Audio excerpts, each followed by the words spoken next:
It can seem daunting to consider the idea of having another child after experiencing postpartum depression or another perinatal mental health disorder, including anxiety, OCD, or psychosis. What if it happens again? What if it's worse? Who would sign themselves up for this experience again? Yet, there are so many reasons families may want another child. How can you reconcile the fear with the longing for more babies? This is Newbies. He's gorgeous. It's a girl. Surprise! The whole family's here. So when are you having the next one? It's just poop. Ready for another? Wow, you look really tired. Ready to go back to work? Yellow poop? Seriously? Did you sterilize this? Sex? Now? You've got to be joking. You should sleep when the baby sleeps. She doesn't look anything like you. I thought you already had your baby. I did. Babies don't come with instructions, so there's Newbies, helping new moms and new babies through the first year.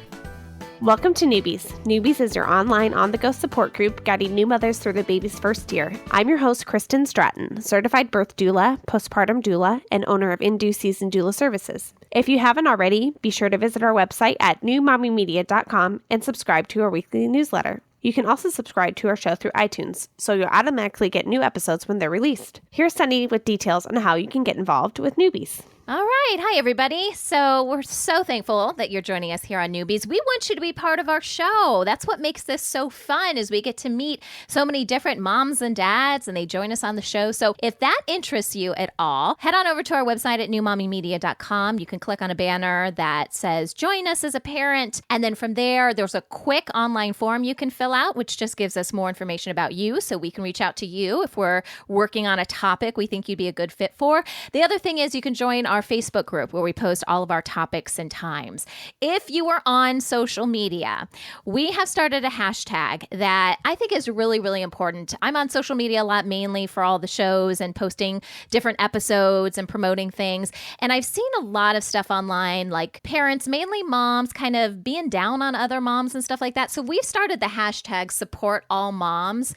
And it's something that I'm really passionate about, that I really feel like, listen, if you've done your research, and we all make decisions for our families on a day-to-day basis, right? And we do it because we love our families and we're doing what we think is in the best interest of our families. And I think overall as moms, we should be supporting each other in those decisions a little bit more. So if you're on social media and you want to help with this and encourage this, positive movement to encourage other moms, please start using the hashtag support all moms. All right, let's meet the mama joining us today. Tell us a little bit about yourself, your family, and your experience with today's topic. Hi, my name is Rachel Keller, and my husband's name is Trevor. We've been married for 10 years this August, and we have 3 children, Nathan, who's 5, Sammy's 3, and then Charlie is 4 months. After Nathan's birth, I suffered from postpartum depression and mild anxiety. And then after Sammy's birth, I had pretty severe postpartum anxiety and mild postpartum depression. And Charlie's, I've actually been good. I haven't, thankfully, had any problems so far. Well, thank you so much for being on the show today. So before we kick off our episode today, I want to talk about an app. It is called My Mood Tracker. And I should say there are actually 2 different versions of this app. There's My Mood Tracker and My Mood Tracker Lite. So we're mainly going to focus on the Lite tracker today because the full-blown app is like $10. So I figure, hey, start with the Lite. If you like the Lite, and you want to do a little bit more with the app, you can upgrade and pay $10.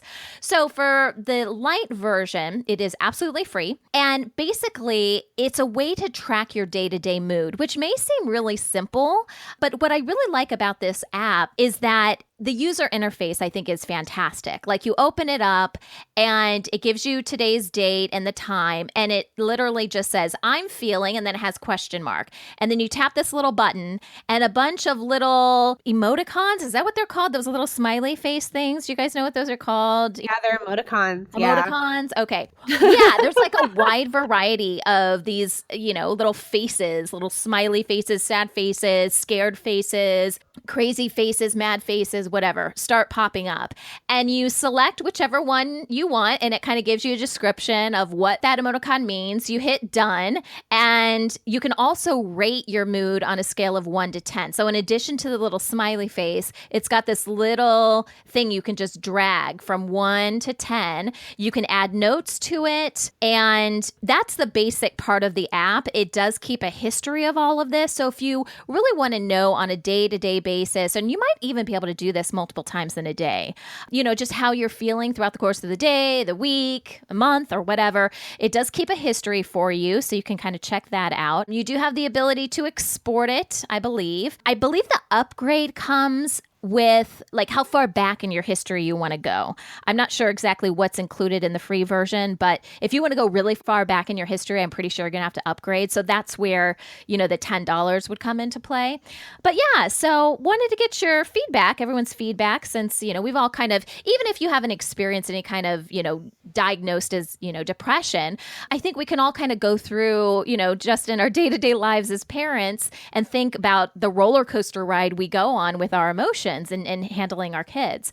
So, Kristen, what do you think of My Mood Tracker Lite? I've actually used it before. I don't remember how long it's been since I've used it. I want to say it's been like probably last year, because I was noticing that at some point in my cycle, I was very impatient at home with the children. So I wanted to kind of know, okay, how many days before my cycle starts am I becoming this crazy person? And so usually for me, it's interesting. I actually get a little crazy. You're getting to know me personally right now. I get a little crazy. Well, not crazy, but I get kind of short-tempered and impatient right before I ovulate. And then again, probably about 4 days before my cycle starts. So I thought that was interesting. I'm like, it's like my body's, trying to fend off all the other competition. Like my children are competition with this egg, right?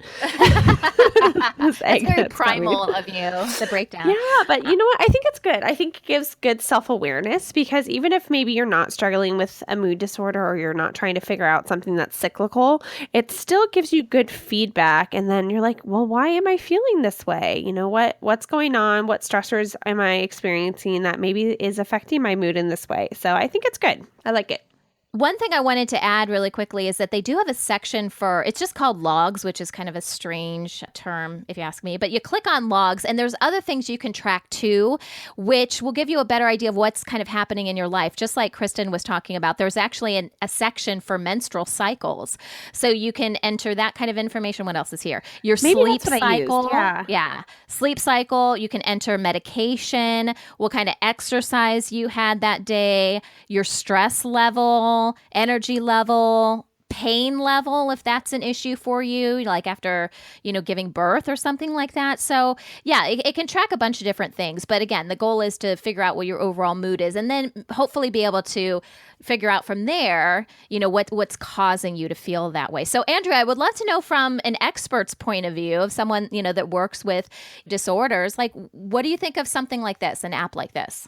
Oh, I think this is a good idea. I think that it can be kind of hard, especially when you're in the thick of it after the birth of a child and you may be experiencing a disorder, to really sort of put everything together and see what's going on with yourself. So it's kind of an objective way to say, well, this is the information, this is the data, and this is actually how I've been feeling over the past few days, and kind of what does that mean is going on with me. And so I think it's a great idea. And Rachel, is this something that you think that you could use or would have used in the past had you known about it? Yes, absolutely. I never used that before, but it sounds like it could be very beneficial. All right, so we're going to include a link to this on our website along with a little description and download links if you want to check them out. I know it's available on iTunes. I'm not sure about other devices, but we'll let you know on the site. So check it out.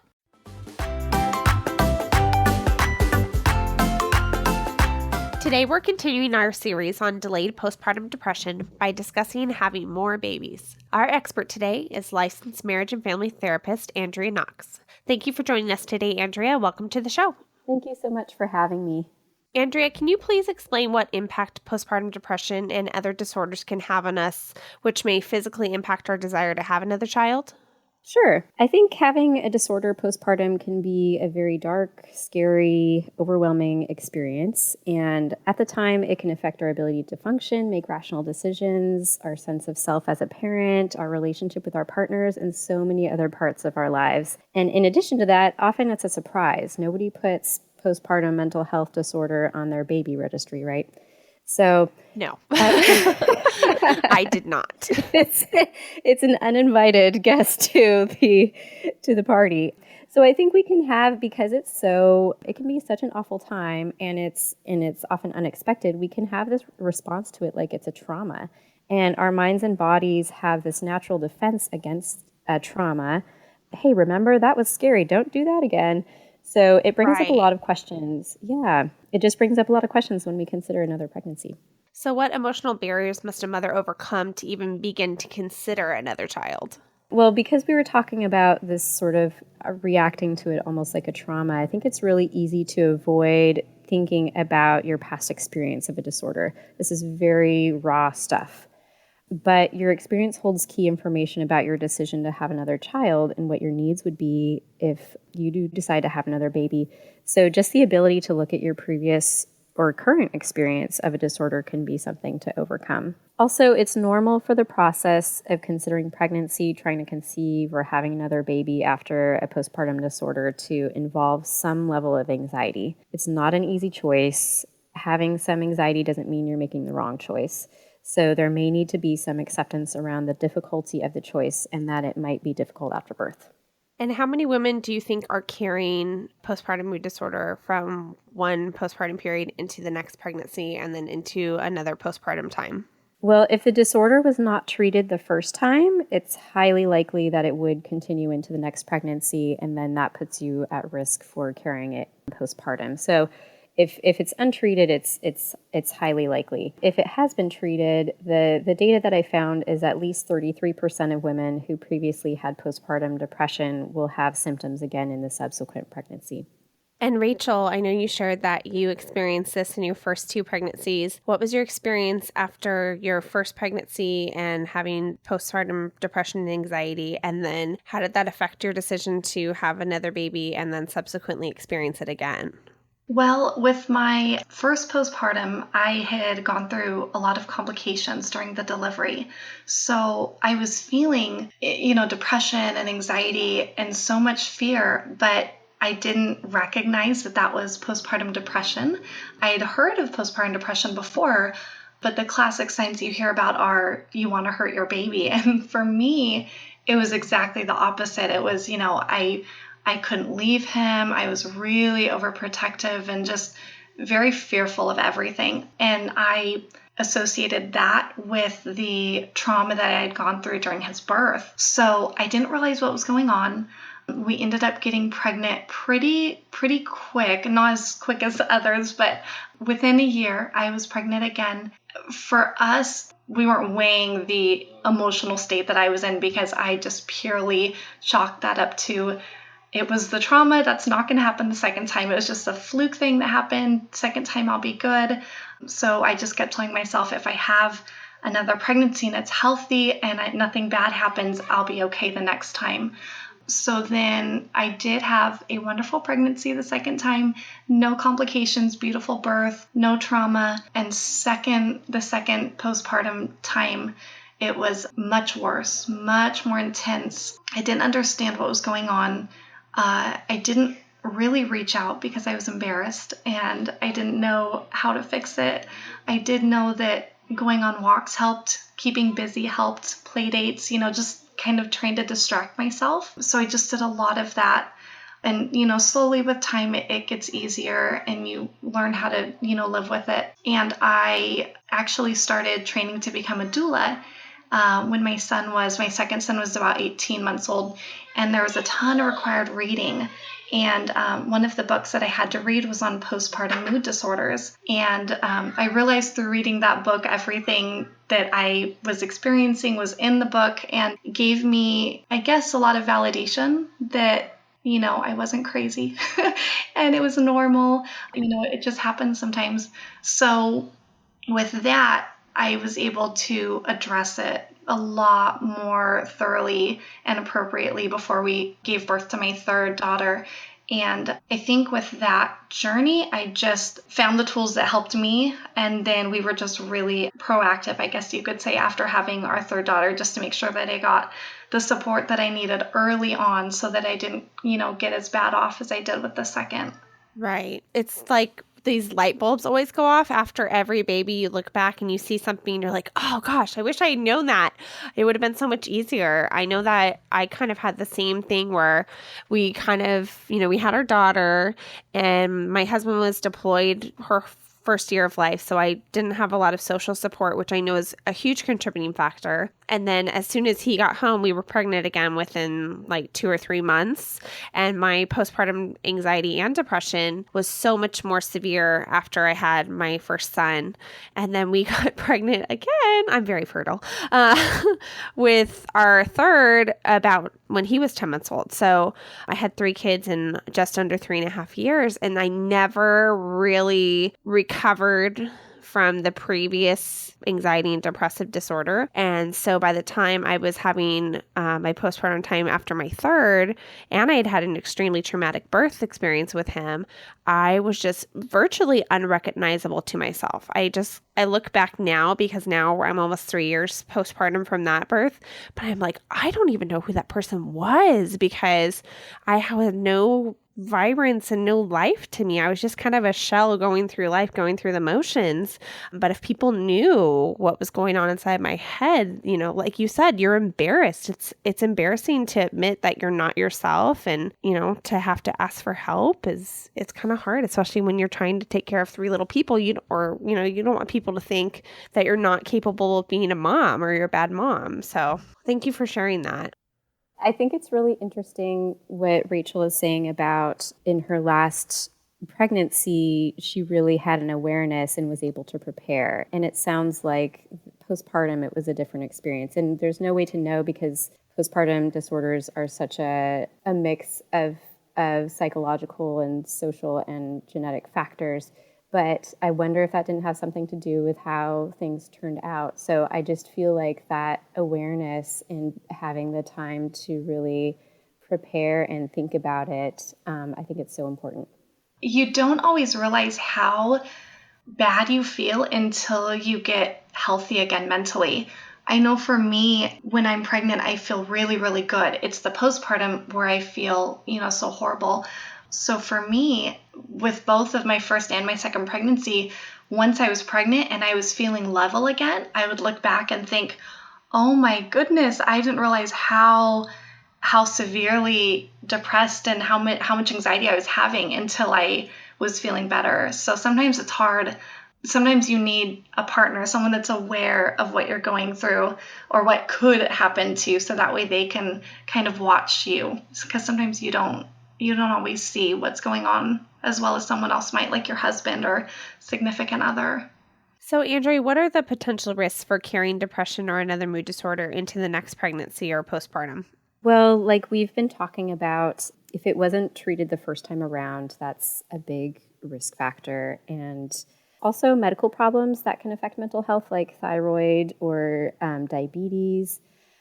Having fertility treatment because of the manipulation of hormones is a risk factor. Anxiety or negative feelings about a pregnancy, triggers from a previous pregnancy or delivery or previous losses. So kind of like Rachel mentioned with her complications, and problem with a baby's health postpartum after delivery. So for example, if the baby's in the NICU or other stressors, for example, sleep problems, or feeding problems.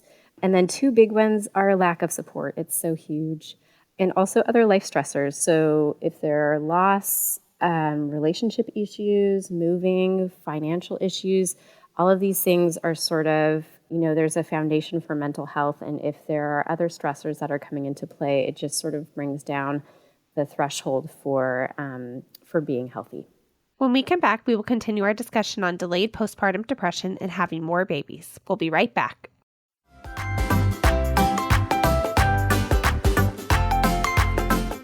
Welcome back to the show. We are continuing our discussion with Andrea Knox. Andrea, how often do women not want to get pregnant again and stop growing their family because of concerns about their mental health? So I've looked up information on this and I didn't come up with a statistic, and I'm kind of okay with that because I feel like it's just a very personal choice. But I would say that this is a very common feeling. I think when I talk to moms who have been through a disorder the first time or a previous time, and they're talking about a next child, immediately the first thing they're thinking is, I don't want to do that again. How are we going to prevent this? Oh my gosh, just this sense of overwhelm. So what I can say is just that sense and that feeling of, I don't want to do this again and maybe we should stop is very common. That doesn't really answer your question, but I really couldn't find information, and I kind of don't want people to have a sense of like this number of people are supposed to do this or something. So I hope that's okay. Yeah, no, I like that because like you said, that could be one of many factors. There's so much that goes into that decision in general. And I think it's not something that people definitely don't ask themselves. I know I asked myself that question now, but I think you're right. I think it's such a personal choice. It would be really hard to quantify that. So what are the stressors that a spouse or partner experience while supporting the mother during her depression, which may make them reluctant to grow the family? Oh, it can be so hard for a partner to see a woman experience this. And of course, men can have postpartum disorders too, so this could go both ways. But to speak in terms of the mother, I think partners often feel helpless, overwhelmed, maybe confused about why this is happening when it's supposed to be the happiest time of our lives. And it can just be really challenging to witness your partner in pain, be worried or scared, and have to pick up all the extra duties if mom just really isn't able to be there and is kind of in the grips of depression or anxiety or the disorder. And in addition to that, it's very normal for couples to experience a decrease in relationship satisfaction after a baby is born. This happens for over 2/3 of couples. So it's a time not only of adjustment, of being in this experience of a disorder, but the relationship is also on the back burner. So I think it can be really overwhelming and isolating to think about doing that again. And Rachel, I'm curious if you don't want to share this, that's fine. But I'm just curious if you and Trevor ever talked about, what it was like for him to see you experience that. We have talked about it, and it was hard. It was really hard. I am one of those people that it's sometimes hard to tell what I'm feeling inside. So he wouldn't always realize how bad off I really was. But when I opened up to him after our second child more about what I was feeling, what I was going through, I started to talk more after I was getting better about what I had been going through. It was hard on him to hear that it had been so difficult because he didn't realize what extreme it had gone to, mentally for me. Yeah, thank you for sharing that. And so what are the ways, Andrea, that a couple can prepare for mental health challenges that may intensify or emerge in a subsequent pregnancy? Well, I think Rachel was just hitting on this. Communication is so important. What it can be, what does mom need her partner to say? What are the warning signs? What do we need to do differently? So just really creating a dialogue about what the needs are, what the experience is, what does the partner need to be looking for, and really assess what was the hardest and what helped last time and make a plan. I'm a huge advocate for making a postpartum plan. How can mom get more sleep, eat nutritious food, get time away and exercise, have time with her partner, make the transition smooth for the older child or children? So I just feel like this is a team effort to get resources lined up in advance, so you're not having to try to do this when mom is overwhelmed or both partners are overwhelmed, and mom could be under the influence of a disorder and not thinking clearly, but just really sort of coming together and saying, how are we going to handle this, and how can we make this a good experience, the best experience that we can. So, Andrea, how can women who have a history of postpartum depression and other mood disorders work with their family, their therapist, their medical provider to prepare for a future pregnancy? Well, there's a lot that can be done. I feel like this is the hopeful part. A therapist can help you organize your thoughts about the idea of having another child. I think it's really important to be clear on on your thoughts and feelings around that. I love how you said organize. I love that. Yeah, I mean, I feel like that's kind of the job of a therapist, not necessarily to help you decide or tell you what to do, but really just to sort of lay it all out and see what direction do you want to take and what feels like it's most authentic for you. Especially a therapist who understands perinatal issues. And then you can also look at the risk factors and see how they can be addressed. So, if lack of support was an issue the first time around, how can we adjust that this time so that we can lessen that risk factor? And a therapist can also help with creating a postpartum plan, as well as being available for support and watching out for symptoms during pregnancy and postpartum. So you can feel like you have an additional layer of support and kind of another person involved who is going to be there with you. I heard Rachel saying that it was hard to recognize, and you kind of need somebody there sometimes to tell you this is what I'm seeing in you. And it's great to have your spouse or partner be able to be there with you. And sometimes you need other people to be there with you too, like your friends or your family or a therapist. A doctor or psychiatrist can consider options for medication with you in case you need it. I think that if symptoms were severe, it might be a good idea just to think about that. I know that there can be a lot of reservations with being pregnant and breastfeeding, but it's just, I think it's good to look at it just as another piece of information and another resource. And family members can provide extra support with tasks, meals, breaks, watching your older child or children, and like we were talking about, being kind of assigned to watch for warning signs in you if that's something that you're comfortable with, and mobilize help if you need it should symptoms of a disorder resurface. So I think it's important to sort of establish ahead of time what would be really useful to do if you are seeing these warning signs in me, and sort of what can we have at the ready just in case. That was exactly what I did, Andrea. It was hard, but reaching out to my family that I felt were safe people and comfortable with, as hard as it was probably for them to hear, they were not supportive enough in my first two, after my first two deliveries. And I know that was hard for them to hear, but it was so much harder for me to go through the idea of suffering again and not having that support again after a third baby. And I was very open with my OB also. And I knew if I didn't tell her that it was a possibility, that I wouldn't after I had the baby. We talked about medication, not that I would definitely have it, but I knew that if I got to that mental state, I wouldn't be strong enough to think about which medicine I was comfortable with and which one I would feel the safest taking. So we talked all about my medicine options, side effects. I told her the warning signs, like, these are my classic, telltale signs. If I'm having a problem, you're going to see this. So I was very, very open, and, it was hard, but I've done great after my third baby. I've had very, very little postpartum depression and anxiety, and I attribute that completely to being supported, being able to have people bring dinners, or my husband, getting up with the other kids and letting me sleep in every morning, and just being taken care of. You're not being selfish. You just had a baby. All you need to do is be a mommy to that baby. So sometimes it can feel like the world is revolving around you, but it's a short period of time in the span of your life. Yeah, that's called support. It's not the world revolving around you. I mean, it's just support. And we live in such a funky time and space when we don't have that built in naturally. So I think you really have to call it in, and that's not natural for everyone, especially the first or even the second time. So I think that's amazing that you did that. And Andrea, I do have a question for you. I know some women do need to treat their disorder with medication.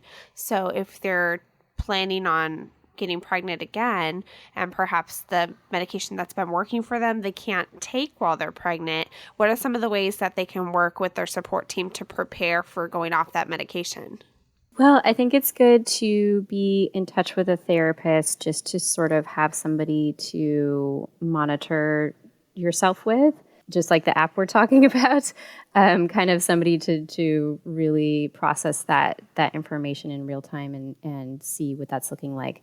But yeah, also just to be connected with a doctor who is attuned to these issues, or a psychiatrist, and just talking it through. Thank you so much, Andrea and Rachel, for sharing your story with us. And for our Newbies Club members, our conversation will continue after the end of the show, as Andrea will explain how postpartum mood disorders may affect our perception of what kind of parent we are and whether we are capable of parenting more children. All right, it's time for an iTunes review. We know many of you listen to the show through iTunes, and leaving a rating and review is a big way to help our show and to get other parents to find out about Newbies. So this comment comes from, oh boy, let me see, SG1981NC. That's the username. I don't know what to say. And the title is Second Time Mom, and she gives us 5 stars. She says, I am a second-time mom with a 1-month-old at home. The information in this show is timely and totally relevant, as you forget this stuff pretty quickly. I love all the new mommy media shows, and this one is no different. Great hosts, good content, fun to listen. I love that. And I'm so glad that this helps you the second time around. So yeah, definitely have your second child and they're spaced out a little bit. Absolutely. You can become a newbie again, right? And we all know that every baby is different. So it's kind of like we're all newbies every time we have a kid, right? So if you're listening and you really want to leave us a review, it would really help us out. If you're in iTunes, you can go to the ratings and reviews section. Just click on that. Same thing if you want to leave a review through your app. If you're listening on the podcast app, you can do the same thing. Thanks so much. That wraps up our show for today. We appreciate you listening to Newbies. Don't forget to check out our sister show, Preggy Pals, for expecting parents, Parent Savers for moms and dads with toddlers, the Boop Group for moms who give breast milk to their babies, and Twin Talks for parents of multiples. Thanks for listening to Newbies, your go-to source for new moms and new babies. This has been a New Mommy Media production. The information and material contained in this episode are presented for educational purposes only. Statements and opinions expressed in this episode are not necessarily those of New Mommy Media and should not be considered facts. While such information and materials are believed to be accurate, it is not intended to replace or substitute for professional medical advice or care, and should not be used for diagnosing or treating healthcare problem or disease or prescribing any medication. If you have questions or concerns regarding your physical or mental health or the health of your baby, please seek assistance from a qualified healthcare provider.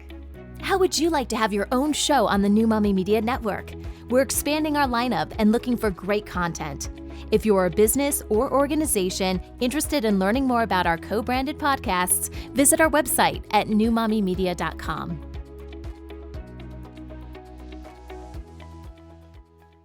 Hey mamas, don't forget to check out Mighty Moms. It's our online community built for new moms just like you. Not only can you connect with other moms, but you can also join us backstage for special mom-only online events. And you'll also be notified when we're recording, so you can join us as a special guest. Visit our website, newmommymedia.com, and click on the Mighty Moms banner. It's free. That's newmommymedia.com. See you there.